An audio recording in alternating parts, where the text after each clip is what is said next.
जी इंतजार था वीजा कब आएगा। घर चले गए और दुआएं शुरू हो गई जी, वीजा आ जाए वीजा आ जाए। धक धक कर रहा था कि वीजा लगा होगा नहीं लगा होगा। ये थी मेरी जर्नी। और जब मुझे एप्लीकेशन रिसीव हुई कि मेरा एडमिशन हो गया है, वहां से लेकर मैंने जब वीजा रिसीव किया, ये तमाम प्रोसेस मैंने खुद किया और आपके साथ शेयर भी कर रही हूँ।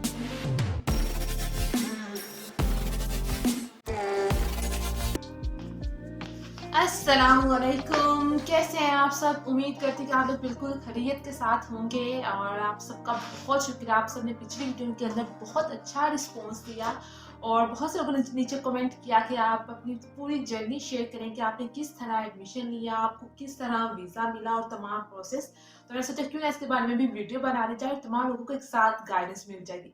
बाय द वे, आज यहाँ पर एशियन कल्चर फेस्टिवल था, इसलिए मैंने आज पाकिस्तानी ड्रेस पहना हुआ है। उसके बारे में भी इंशाल्लाह वीडियो जल्द आएगी, कल्चर फेस्टिवल के बारे में। तो चलिए बात करते हैं वीज़ा प्रोसेस के बारे में। तो कहानी शुरू होती है कि जब मुझे यूनिवर्सिटी की तरफ से ईमेल आई कि आपका एडमिशन हो गया है and then you can come to for the classes. तो अभी दूसरे कंट्री जाने के लिए वीज़ा तो चाहिए होता है डेफिनेटली, और मुझे बिल्कुल आइडिया नहीं था कि वीज़ा किस तरह अप्लाई करना है, कौन कौन से डॉक्यूमेंट्स चाहिए हैं वगैरह। तो मैं एनातोलिया के दफ्तर गई। एनातोलिया की इदारा है जिनको हम अपने डॉक्यूमेंट्स देते हैं और वो टर्किश एम्बेसी में डॉक्यूमेंट्स जमा कराते हैं। हम खुद टर्किश एम्बेसी में डॉक्यूमेंट्स जमा नहीं करवाते हैं, ठीक। तो मैं उनके दफ्तर गई और उन्हें बताया किस तरह मेरा एडमिशन हो गया है और अभी नेक्स्ट क्या प्रोसेस है, मुझे किस तरह अपना वीज़ा अप्लाई करना होगा, मुझे क्या स्टेप्स करने होंगे। बिल्कुल बहुत कंफ्यूज थी मैं उस वक्त। तो उनके पास एक इस तरह एक शीट प्रिंट होती है जिसके ऊपर तमाम डॉक्यूमेंट्स मेंशन होते हैं कि आपको ये डॉक्यूमेंट्स चाहिए वीज़ा प्रोसेस करने के लिए।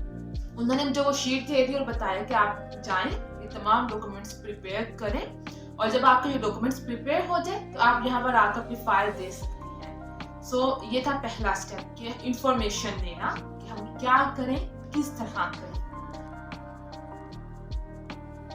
सेकेंड स्टेप है डॉक्यूमेंट प्रिपरेशन। जो डॉक्यूमेंट्स मुझे एनातोलिया वालों ने बताए थे, मुझे वो तमाम डॉक्यूमेंट्स अब तैयार भी तो करने थे।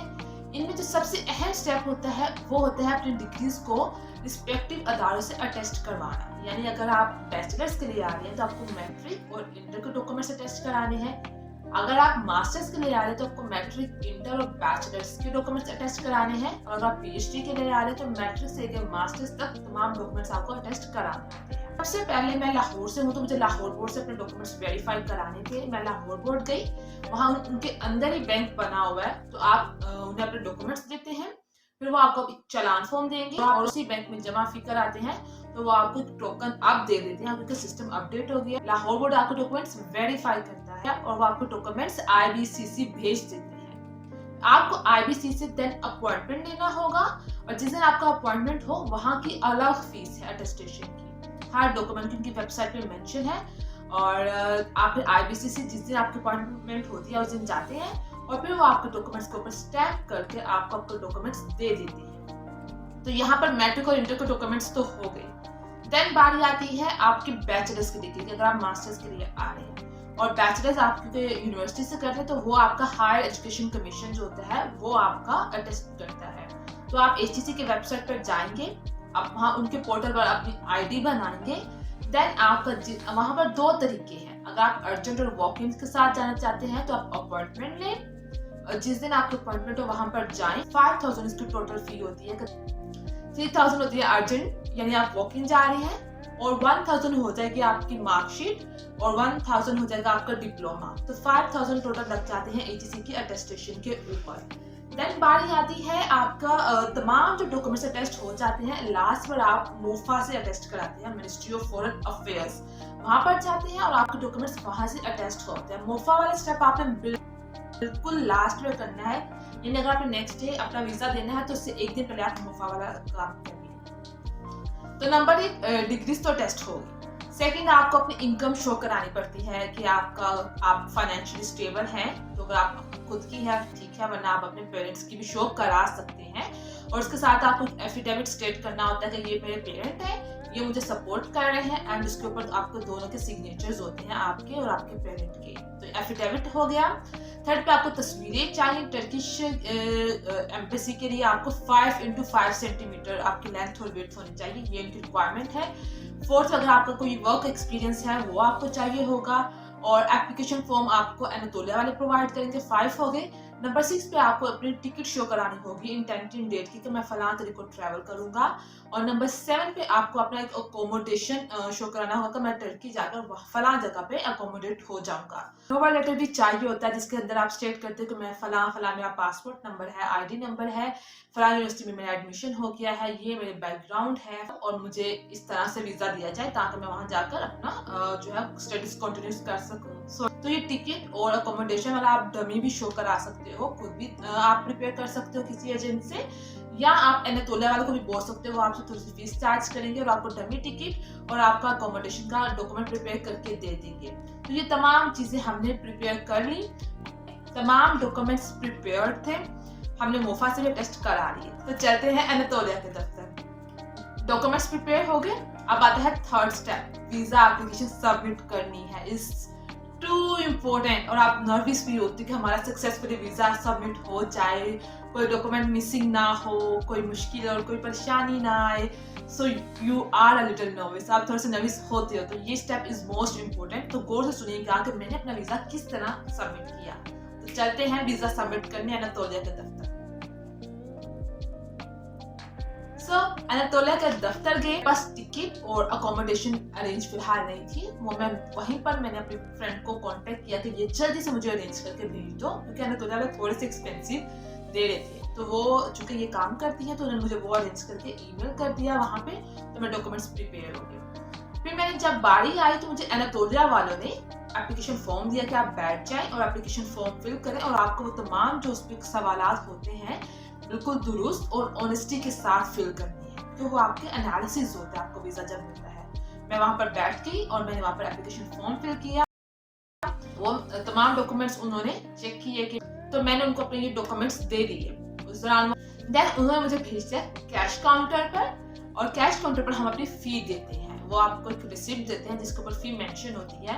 इन टोटल वो 2 फीसेस होते हैं, लेकिन आप उनको एक साथ ही पे करनी होती है। एक तो उसमें होती है वीजा फीस जो कि डायरेक्ट जाएगी टर्किश एम्बेसी को, जो आपका वीजा प्रोसेस करेंगे, और थोड़ी सी फीस एनातोलिया वाले अपने सर्विस चार्जेस भी लेते हैं। सर्विस चार्जेस क्यों? क्योंकि वो आपकी फाइल रेडी कर रहे हैं, आपके फिंगरप्रिंट्स ले रहे हैं और आपके जो डॉक्यूमेंट्स है टर्किश एम्बेसी भेज रहे हैं। तो इन टोटल मैंने कोई 54,000 के आसपास उनको फी दी थी, जिसके अंदर ऑलमोस्ट 37 to 38,000 जो था वो वीजा फी थी, और 16 to 17,000 कुछ था जो कि एनातोलिया वालों की अपनी सर्विस फी थी। तो in total it was around 54 to 55,000 जो मैंने उनको टोटल कैश में पे किया था। वो लोग कैश लेते हैं। यहाँ पर अल्हम्दुलिल्लाह वीजा जो मैंने था एप्लीकेशन सबमिट हो गई, फी दे दी, इट्स डन नाउ। आप जी इंतजार था वीजा कब आएगा। घर चले गए और दुआएं शुरू हो गई, जी वीजा आ जाए, वीजा आ जाए। ये चल रहा था और अल्हम्दुलिल्लाह मुझे 4 दिनों बाद मैसेज आ गया कि आप अपना पासपोर्ट आकर रिसीव कर सकती हैं। अभी उस दिन था अभी फ्राइडे और शाम के करीब मैसेज आया था। ओफ अल्लाह, जिस तरह मैंने 2 दिन हफ्ता और इतवार गुजारे, सिर्फ मैं और अल्लाह ताला जानते हैं कि वीजा लगा होगा नहीं लगा होगा, क्योंकि हफ्ता इतवार आप एनातोलिया के दफ्तर नहीं जा सकते हैं। देन अल्लाह अल्लाह करके पीर का दिन आया और मैं एनातोलिया के दफ्तर गई और जी ने मैंने बताया कि मैं अपना पासपोर्ट रिसीव करने आई हूँ। उन्होंने कहा कि बैठ जाएं। एक लड़का रिसीव कर रहा था, उन्होंने कहा था इसके बाद आपकी बारी होगी। जस्ट दिल धक धक कर रहा था कि वीजा लगा होगा नहीं लगा होगा, बस यही था। जब उसके बाद मेरी बारी आई, मैं वहां पर गई, उन्होंने एक डॉक्यूमेंट पर सिग्नेचर्स दिए और हमें हमारा पासपोर्ट दे दिया। मेरे साथ मेरे अब्बा थे उस वक्त। जल्दी से वहां बैठ गई, वहीं पे बैठ गई, मैंने जरा इंतजार नहीं किया और मैंने पासपोर्ट खोल के देखा, अल्हम्दुलिल्लाह सुम्मा अल्हम्दुलिल्लाह मेरा वीजा लग गया था और सिर्फ 4 दिन के अंदर मैं प्रोसेस हो गया था। और ये तमाम प्रोसेस मैंने खुद किया था, नो एजेंट्स कोई भी नहीं, तमाम डॉक्यूमेंट्स खुद तैयार किए, वीजा एप्लीकेशन दी और वीजा अल्हम्दुलिल्लाह मेरा वीजा भी हो गया था। ये थी मेरी जर्नी। और जब मुझे एप्लीकेशन रिसीव हुई कि मेरा एडमिशन हो गया है, वहां से लेकर मैंने जब वीजा रिसीव किया। ये तमाम प्रोसेस मैंने खुद किया और आपके साथ शेयर भी कर रही हूँ। उम्मीद करती हूँ कि आपको इससे रहनुमाई मिली होगी और कोई ना कोई गाइडेंस लाजमी मिली होगी। अगर आपका कोई भी सवाल हो आप कमेंट सेक्शन में पूछ सकते हैं और चैनल को सपोर्ट करते रहिएगा। मिलते हैं फिर कभी, तब तक के लिए अल्लाह हाफिज। और अगर आप ये जानना चाहते हैं कि मेरी पूरी जर्नी क्या थी, मुझे किस तरह मैं गाँव की एक लड़की थी और कैसे मैं इंटरनेशनल स्टूडेंट बनी, तो मैं ऊपर एक लिंक दे दूँगी, आप वो वीडियो देख लीजिएगा। और अगर आप ये जानना चाहते हैं कि आप टर्की किस तरह आ सकते हैं, उस वीडियो का लिंक मैं ऊपर दे दूँगी। ये दोनों वीडियोज़ बहुत इंपॉर्टेंट हैं और मैंने डिटेल के साथ बनाई हैं। आप ये वीडियोज़ लाज़मी देखिएगा और अपना फीडबैक भी दीजिएगा।